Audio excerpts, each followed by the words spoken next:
हैं question number 3 कह रहा है कि फिगर 6.41 वो फिगर आपका यही वाला है। If A B is parallel to D E, तो आप फोकस करिए कि ए बी लाइन जो है वो डी ई के पैरेलल है, और पैरेलल वाला कॉन्सेप्ट तुरंत दिमाग में आना चाहिए कि अल्टरनेट इंटीरियर एंगल बराबर होगा, कोरस्पॉन्डिंग एंगल बराबर होंगे, ट्रांसवर्सल के एक ही तरफ के अंदर वाले एंगल का सम 180 होगा, यानी कि को इंटीरियर एंगल का सम 180 होगा। ये सारे थॉट्स आ जाने चाहिए जैसे ही बोला कि दो लाइन पैरेलल हैं। फिर बोल रहा है कि एंगल बी ए सी जो है वो 35 डिग्री है। तो सबसे पहले बी ए सी पे कंसंट्रेट होते हैं, ये है तो बी ए सी ये है। फिर आगे दिया है कि एंगल सी डी ई 53 है, तो सी डी ई आपको दिया भी है ये 53, तो ये हो गया सी डी ई, तो ये एंगल हो गया 53 डिग्री। पूछ रहा है कि डी सी ई क्या होगा, तो डी हो गया ये, सी हो गया ये, और ई हो गया ये वैल्यू पूछ रहा है हमसे।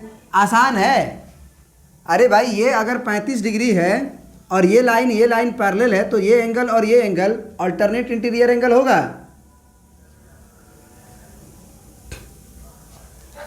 तो दो लाइन अगर आपस में पैरेलल है और ए ई एक ट्रांसवर्सल है, तो ये 35 तो ये भी 35।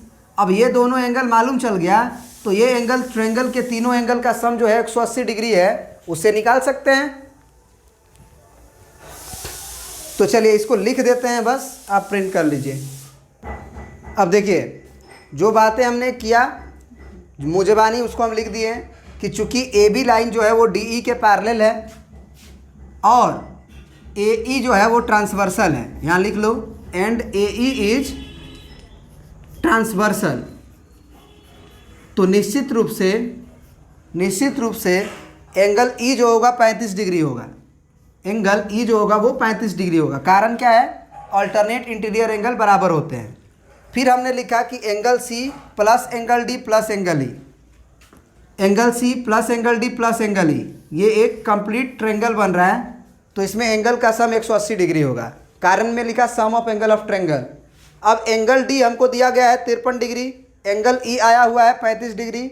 अब एंगल सी के लिए क्या करेंगे, हम 53 और 35 को जोड़े, 88 आया, बराबर को उधर भेजे और 180 में से घटा दिए, तो एंगल सी का वैल्यू 92 डिग्री आ गया। प्रिंट कर लीजिए इसको भी।